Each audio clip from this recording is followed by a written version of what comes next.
जिसे जन्म लेने से लेकर मृत्यु तक अनेकों रस्में निभाई जाती हैं। इन हिंदू परंपराओं के पीछे कई तरह के वैज्ञानिक कारण भी छिपे हुए हैं, जिसे जानना बहुत जरूरी है। हिंदू धर्म में बहुत से ऐसे रीति रिवाज हैं जिनके वैज्ञानिक आधार हैं। आइए आज ऐसे ही कुछ भारतीय परंपराओं के बारे में जानते हैं। आपने अपने घर के बड़े बुजुर्गों को देखा होगा जमीन पर बैठकर खाना खाते हुए, तिलक लगाते हुए या फिर चोटी या चुरकी जिसे कहते हैं हम आम भाषा में, वह रखते हुए, जिसे हम शिखा भी कहते हैं, हाथों में कलावा बांधते हुए। यह सारी चीजें आपने देखी होंगी। आपने अपने घर में मम्मी और दादी को देखा होगा मांग में सिंदूर लगाते हुए, पैरों में बिछिया पहनते हुए। पर अगर मैं आपसे यह पूछूं कि क्या आपको इसके पीछे का कारण पता है या इससे होने वाले फायदे के बारे में क्या आप सच में जानते हैं? हिंदू धर्म अनेक प्रकार के रहस्यों से भरा हुआ है और हिंदू धर्म में अनेक परंपराएं हैं। एक गोत्र में शादी नहीं करनी चाहिए। आप तो जानते ही हैं कि हमारे धर्म में एक गोत्र में शादी नहीं की जाती है।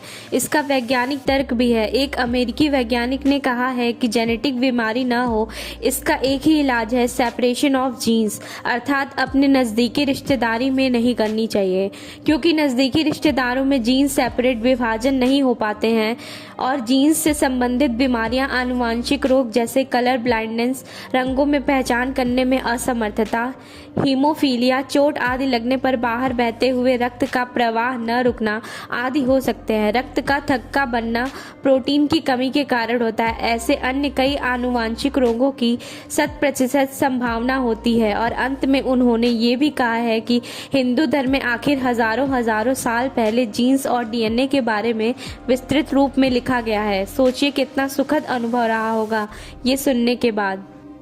मांग में सिंदूर लगाना। विवाहित महिलाएं मांग में सिंदूर लगाती हैं। सिंदूर का महिलाओं के शरीर से काफी महत्वपूर्ण संबंध होता है। हल्दी, चूना और धातु पारा से बना सिंदूर महिलाओं के शरीर में खून के बहाव को नियंत्रित करता है और कामेक्षा को बढ़ाने में कारगर होता है। यही कारण है कि विधवा महिलाओं को सिंदूर लगाना मना होता है। सिंदूर में मौजूदा धातु पारा के तत्व तनाव और चिड़चिड़ेपन को दूर करते हैं। अवसर है उपवास। तो इस प्रकार हमें उपवास रखते हैं क्यों है? ताकि हम भगवान के और नजदीक जा सकें। अच्छा, भला क्या खाना पीना छोड़ करके क्या व्यक्ति को भगवान के पास नजदीक पहुंच जाता है जी? तो भला उपवास रखने का भला क्या प्रैक्टिकलिटी है? बेसिकली इसका पर्पस ये रहता है कि हमें अपनी सारी इंद्रियों को भगवान की सेवा में लगाना है उस दिन। हमारी जो 11 इंद्रियां हैं, 5 कर्मेंद्रियां हैं, 5 ज्ञानेंद्रियां हैं और एक है हमारा मन, जो कि सबसे अधिक बदमाश है। तो इसीलिए इन 11 इंद्रियों को भगवान की सेवा में लगाना, कंप्लीट एब्जॉर्प्शन के साथ खाना और सोना भूल करके, उसको बोलते हैं उपवास। तो इसलिए उपवास doesn't mean just starvation of the body, it has got much more values into it. Hindu धर्म में उपवास के फायदे। हिंदू धर्म में हम उपवास रखते हैं जिसके कई फायदे हैं। उपवास के फायदों को विज्ञान ने भी मान्यता दी है।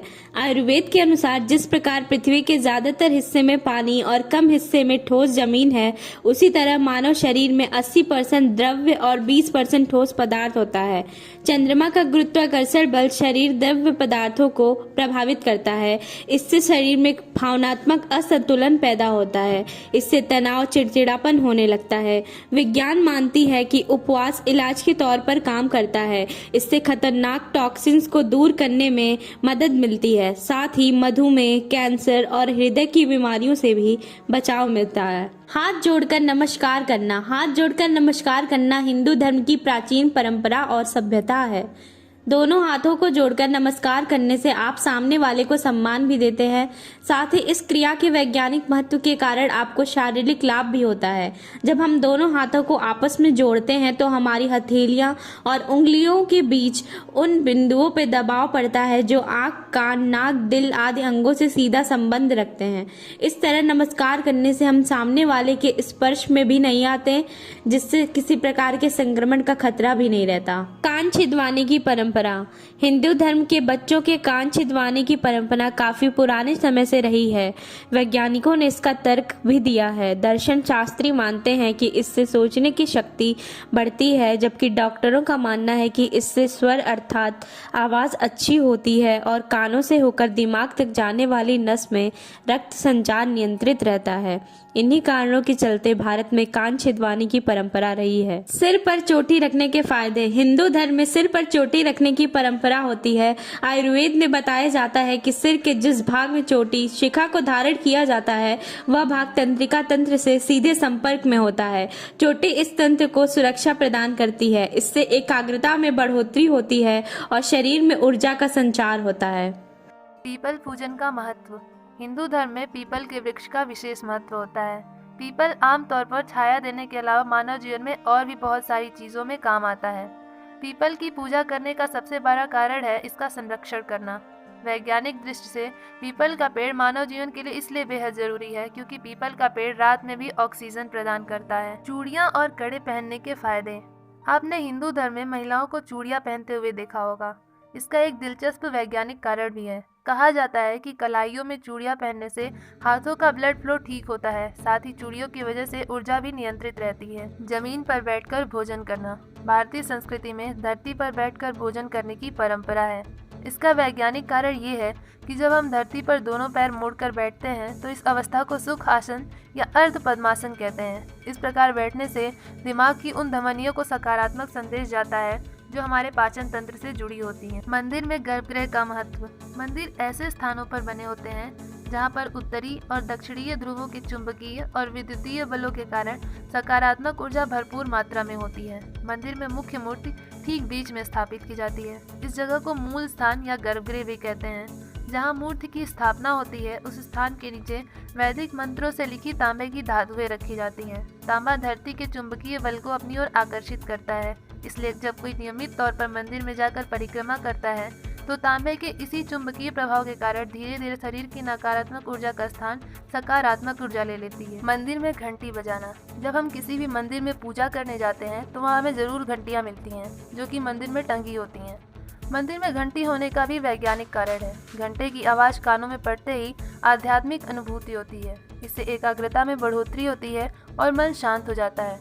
शास्त्रों में कहा गया है कि घंटे की आवाज़ बुरी आत्माओं को मंदिर से दूर रखती है। घंटे की आवाज़ भगवान को प्रिय होती है। जब हम मंदिर में घंटा बजाते हैं तो करीब 7 सेकंड तक हमारे कानों में उसकी प्रतिध्वनि गूंजती है। माना जाता है कि इस दौरान घंटे की आवाज़ से हमारे शरीर में मौजूद सुकून पहुंचाने वाले 7 बिंदु सक्रिय हो जाते हैं और नकारात्मक ऊर्जा शरीर से बाहर हो जाती है। मूर्ति पूजन का महत्व। भारत में मूर्ति पूजा के चलन का वैज्ञानिक कारण बताया जाता है। कहा जाता है कि जब हम किसी की तस्वीर या मूर्ति को देखकर प्रार्थना करते हैं तो पूरा ध्यान उसी आराध्य देवी देवता के ऊपर हो जाता है। मन एकदम एकाग्र और नियंत्रित हो जाता है। इसलिए भारत में आध्यात्मिक उन्नति के लिए मूर्ति पूजा को मानव जीवन का अहम हिस्सा बताया जाता है। तिलक या कुमकुम लगाना। आप लोग तो जानते ही हैं कि हिंदू धर्म में लोग अपने दोनों भौहों के बीच माथे पर तिलक लगाते हैं। विज्ञान की माने तो माथे पर तिलक लगाने से उस बिंदु पर दबाव पड़ता है जो हमारे तंत्रिका तंत्र का सबसे खास हिस्सा माना जाता है। तिलक लगाने से इस खास हिस्से पर दबाव पड़ते ही ये सक्रिय हो जाता है और शरीर में नई ऊर्जा का संचार होने लगता है। तिलक लगाने से एकाग्रता में बढ़ोतरी होती है। चेहरे की मांसपेशियों में रक्त का संचार भी सही से होता है। पैरों में बिछिया या रिंग पहनना। पैरों की उंगली में रिंग पहनना भारतीय संस्कृति का हिस्सा तो है ही, लेकिन इसके वैज्ञानिक फायदे भी हैं। लगभग बिछिया को पैर के अंगूठे के बगल वाली दूसरी उंगली में पहनते हैं। इस उंगली की नस महिलाओं के गर्भाशय और दिल से संबंध रखती है। पैर की उंगली में रिंग या बिछिया पहनने से गर्भाशय और दिल से संबंधित बीमारियों की गुंजाइश नहीं रहती है। बिछिया चांदी की होती है। इससे पहनने से सेहत पर अनुकूल प्रभाव पड़ता है। चांदी ध्रुवीय ऊर्जा से शरीर को ऊर्जावान बना देती है। इतने सारे प्रमाण देखने के बाद अब आप समझ गए होंगे कि आखिर हिंदू धर्म में कितना विशाल, पुराना और वैज्ञानिक तथ्यों पर आधारित धर्म है। हमारे धर्म में कही गई हर बातों का साक्ष्य वैज्ञानिक प्रमाण मिलता है। जैसा कि आपने इस वीडियो में देखा कि हर एक बात जो कई हजारों सालों से हमारे धर्म में एक रस्म की तरह हमारे पूर्वज निभाते आ रहे हैं, उन सभी बातों का साक्ष्य वैज्ञानिक प्रमाण है। इससे आप लोगों को ये अंदाजा हो गया होगा कि हमारे पूर्वज कितने बुद्धिमान थे। हमें गर्व है ऐसे धर्म विशेष में जन्म लेने का जिसके हर धर्म ग्रंथों का, हर पुरानी बातों का वैज्ञानिक प्रमाण मिलता है। और ऐसे कई तथ्य भी हैं इस धर्म में जिसे खोजने में आज भी हमारे वैज्ञानिक विफल हैं। मैं आखिरी में यही कहना चाहूँगी, जय सनातन धर्म। आज के लिए इतना ही। मिलते हैं अपने अगले वीडियो में। अगर आप हमारे चैनल पर नए हैं तो चैनल को सब्सक्राइब कर दीजिए, वीडियो को लाइक और शेयर करिए और अपने दोस्तों से भी करवाइए। अपने विचार को हमें बताएं कमेंट में ताकि हमें एक मोटिवेशन मिले हमारे अगले वीडियो के लिए। जय श्री राम।